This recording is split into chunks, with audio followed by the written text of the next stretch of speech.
Bonjour bien-aimés dans les Seigneurs, bonsoir, ça dépend de l'heure à laquelle vous nous suivez. Que Dieu vous bénisse abondamment, nous sommes là, nous allons parler sur un thème très capital. Comment Dieu nous enseigne. En tant qu'enfants de Dieu, nous savons que Dieu utilise plusieurs moyens, plusieurs choses pour nous enseigner. Et aujourd'hui avec mon frère Evan, nous allons en parler. C'est un homme de Dieu que j'aime bien. Lui, c'est un docteur. Je crois par la grâce de Dieu, il va nous dire des choses aujourd'hui, on sera vraiment nourri. Et moi aussi, à la fin, je vais en parler. Comme vous savez, moi, c'est les bergers bénis. Moi, je suis pasteur. Donc, j'aime cette complémentarité. Je crois par la grâce de Dieu, aujourd'hui, vous serez vraiment édifiés. L'homme de Dieu, à vous la parole. Bonjour à tous, j'espère que vous allez bien par la grâce de Dieu. Je suis votre frère Evan. Bon, c'est vrai que mon grand frère ici, là, un père pour moi, il m'appelle docteur, mais bon, seul le Seigneur sait. Donc aujourd'hui, voilà, on veut s'entretenir sur comment Dieu nous enseigne. Donc je voulais déjà bénir la vie de son serviteur, bénir le Seigneur pour la vie de son serviteur Benito. Vraiment, c'est un homme de Dieu que j'aime beaucoup, qui m'a fait énormément de bien. Ce qu'il prêche, il le vit. Voilà, j'ai vécu avec lui. C'est un homme de Dieu extraordinaire que le Seigneur utilise puissamment. Gloire à Dieu. Donc, vraiment, que Dieu te bénisse, homme de Dieu. Amen, papa. Donc, comment Dieu nous enseigne directement, quand on parle de l'enseignement, bon, les chrétiens, en fait, on se voit chaque dimanche ou voilà, les mercredis, en tout cas en semaine, on va à l'église et les hommes de Dieu, les serviteurs de Dieu nous enseignent. Amen. Donc, moi, je veux parler de comment ces hommes de Dieu-là nous enseignent. C'est-à-dire, il y a des manières d'enseigner. Ouais. Et beaucoup de chrétiens, justement, ne savent pas ça. Voilà pourquoi ils vont voir un enseigner d'une telle façon, l'autre enseigner d'une telle façon. Ils seront étonnés ou ils vont dire non, c'est pas comme ça que mon pasteur enseigne. Voilà. En fait, c'est parce qu'ils ne comprennent pas qu'il y a différentes manières d'enseigner la parole de Dieu. Donc, Paul va dire, par exemple, dans 1 Corinthiens 14, le verset 6, il va dire « De quelle utilité vous serais-je si je viens à vous en vous parlant en langue, mais je ne vous parle pas ?» Il va citer 4 manières de parler du Seigneur. Donc 4 manières selon lesquelles il enseigne le peuple. Il enseigne les Corinthiens en l'occurrence. Donc il va dire, si je ne viens par vous en vous parlant en doctrine, en révélation, en connaissance et en prophétie. Donc il va nous donner là 4 manières d'enseigner la parole de Dieu. C'est important que le peuple de Dieu sache qu'il n'y a pas une seule manière, mais 4 manières. Et ça, Dieu, comme il se répète si bien, il l'a depuis le commencement, il nous a montré ça. Quand on lit Genèse 2, le verset 10, on voit qu'en Éden, il y avait le jardin d'Éden, et il y avait un fleuve en Éden qui s'est divisé en 4 bras. C'est-à-dire le fleuve sort, il s'est divisé en 4 bras pour arroser le jardin. Amen. Donc le jardin, c'est l'image de l'église. Paul va nous dire dans 1 Corinthiens 3, le verset 9, je crois, il va dire que nous sommes le champ de Dieu. Donc chaque chrétien, c'est une fleur dans le champ de Dieu. Amen. Et pour arroser, Dieu utilise un fleuve qui se divise en 4 bras. C'est le même fleuve, c'est la même parole, mais qui va prendre 4 directions différentes. Tu vois un peu, pour arroser le peuple, pour arroser le champ, afin qu'on produise du fruit. Donc c'est très important de le comprendre. Et la mort, il faut comprendre que la mort et la résurrection de Jésus-Christ nous a ramenés au jardin. C'est très important de comprendre. Et ça, on peut même le voir dans Jean 20, à partir du verset 11, avec Marie de Magdala. Vous allez voir que quand Marie de Magdala vient et pleure devant le tombeau qui est vide, elle va voir le tombeau, elle va voir 2 anges. Elle va demander, mais elle cherche son maître, elle cherche Jésus. Et quand elle va regarder en arrière, elle va voir Jésus. Et elle ne va pas le reconnaître parce que il était sous forme d'un jardinier. Elle va le confondre à un jardinier.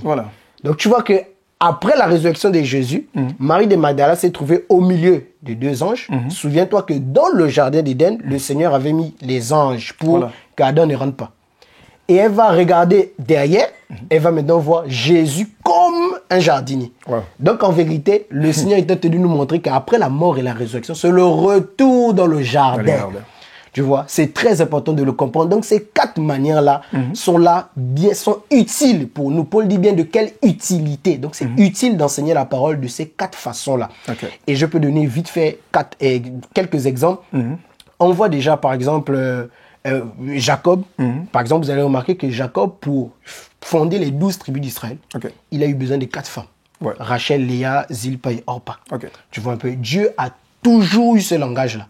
Remarque que les évangiles nous ont été présentés par 4 évangélistes. Matthieu, Marc, Luc et Jean. Et Jean. Donc, ils ont parlé de la même chose, de Jésus, mais de 4 manières différentes. Tu vois, c'est très important de voir. Et tu regardes dans Apocalypse 4, le verset 6, la Bible va nous parler qu'au trône, quand Jean va voir, il va voir au trône, il va voir 4 êtres vivants. Il va voir au milieu et autour du trône. Il va voir 4 êtres vivants différents. C'est-à-dire les 4 faces de Jésus-Christ. Il va nous parler du lion.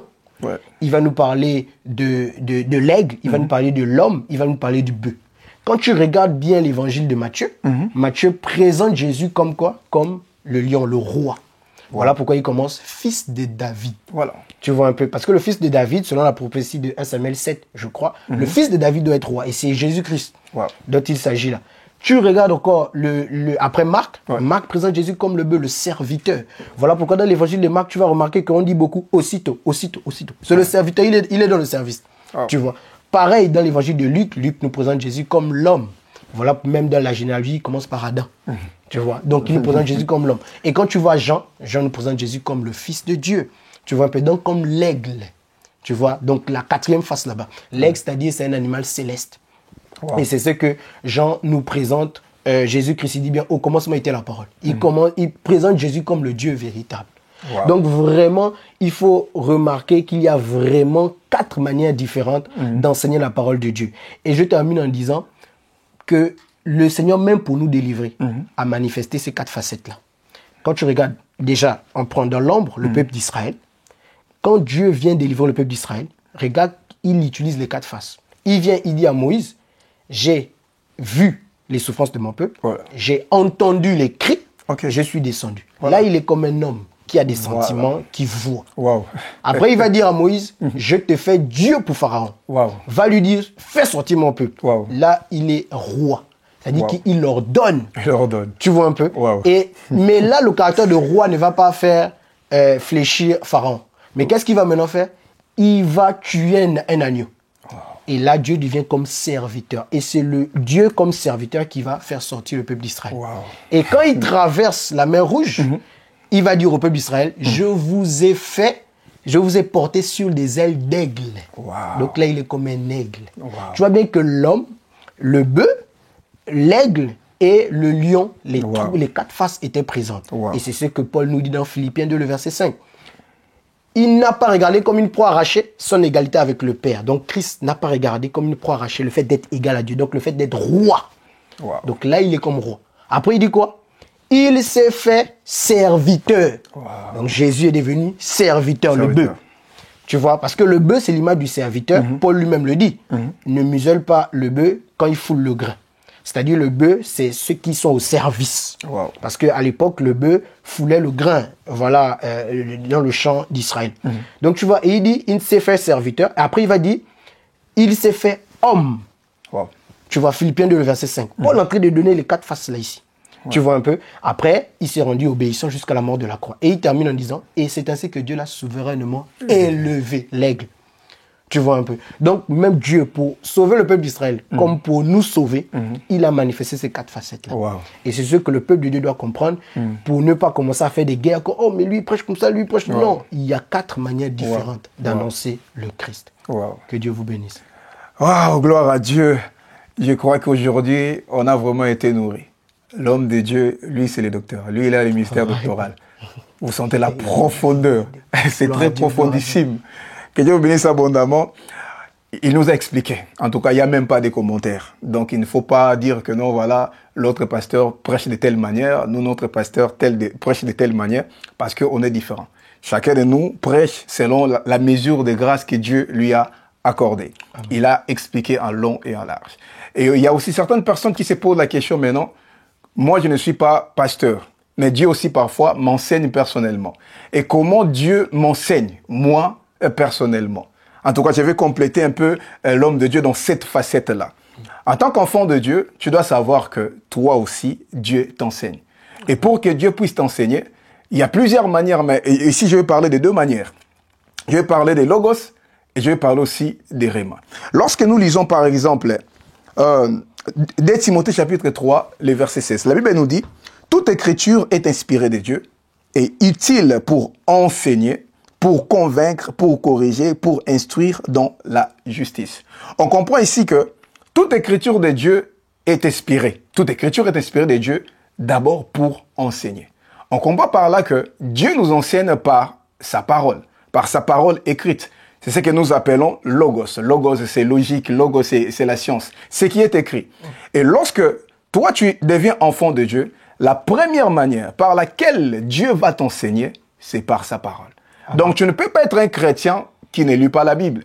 Tu ne peux pas être un chrétien qui veut grandir, mais qui ne passe pas beaucoup de temps pour méditer la parole de Dieu. Et lorsque tu regardes, par exemple, aujourd'hui à l'église, il y a beaucoup de personnes qui sont emportées par toutes sortes de vents, simplement parce qu'ils ne sont pas édifiés, parce qu'ils ne sont pas enseignés. Si Dieu nous a donné, tu verras qu'il y a 5 évangiles. La Bible dit c'est pour le perfectionnement des saints. C'est pour qu'on ne soit pas emporté par toutes sortes de vents. Et c'est la raison pour laquelle les hommes de Dieu nous enseignent la Bible. Et toi-même aussi, en tant qu'enfant de Dieu, tu dois lire la Bible pour que tu ne sois pas emporté par toutes sortes de vents. Parce que Dieu nous enseigne d'abord par sa parole. Alors, il y a aussi une deuxième manière par laquelle Dieu nous enseigne, c'est les rhémas. C'est important de connaître la Bible. C'est important d'avoir la base sur la parole de Dieu. Mais c'est aussi important d'avoir l'esprit qui donne l'inspiration. Parce que tu vas voir, il arrive des fois, un enfant de Dieu, il connaît la Bible, mais il y a des situations qu'il ne maîtrise pas. Il y a des situations où il fait des erreurs simplement parce qu'il n'a pas les rhémas. Je vais te donner un exemple. Tu sais, lorsque ton frère, par exemple, te demande quelque chose, normalement, en tant qu'enfant de Dieu, tu dois lui donner. Parce que c'est dans la parole de Dieu. Aider ceux qui en ont besoin. Mais le Saint-Esprit peut te dire, ne donne pas cette personne. Parce que Dieu peut le faire passer par des moments très difficiles. Et Dieu dit non, c'est un enseignement pour lui. Il doit souffrir pendant un moment pour qu'il comprenne que je dois lui enseigner, par exemple, l'humilité. Et lorsque cette personne vient auprès de toi, Dieu te dit non, c'est moi qui l'ai fait passer par là. Ne lui donne pas. Tu ne vois pas que l'inspiration que tu as reçue du Saint-Esprit, c'est comme si c'est contradictoire par rapport à la parole de Dieu. Et ça, c'est les rhémas. Un enfant de Dieu qui n'a pas les rhémas, veut se baser seulement sur les logos, fera beaucoup d'erreurs. Fera beaucoup d'erreurs. C'est la raison pour laquelle Jésus dit, par exemple, au diable, quand il lui a dit, prends ces pierres, transforme-les en pain. Le diable a utilisé la parole de Dieu pour séduire Jésus. Il a utilisé les logos. Mais heureusement, Jésus a fait maintenant les rhémas. Il dit, l'homme ne vivra pas de pain seulement, mais de toute parole qui sort de la bouche de Dieu. De toute parole. En français, c'est parole. Mais lorsque tu lis une Bible en grec, c'est rhéma. Il dit, l'homme ne vit pas seulement de pain, mais de tout rhéma qui sort de la bouche de Dieu. Pourquoi? Parce que le logos, ce que tu as utilisé, c'est les logos. Mais il faut faire attention. Est-ce que pendant ces moments, est-ce que Dieu veut que je transforme ces pierres en pain? C'est bien, c'est important. Je peux les transformer pour manger. Mais c'est quoi la parole de Dieu pour ces moments? C'est quoi les rhémas de Dieu pour ces moments? Et Dieu peut utiliser les circonstances pour nous enseigner. Et c'est la raison pour laquelle on doit vraiment avoir le Saint-Esprit pour comprendre le langage de Dieu. Qu'est-ce que Dieu veut nous enseigner par rapport au moment que nous voulons traverser?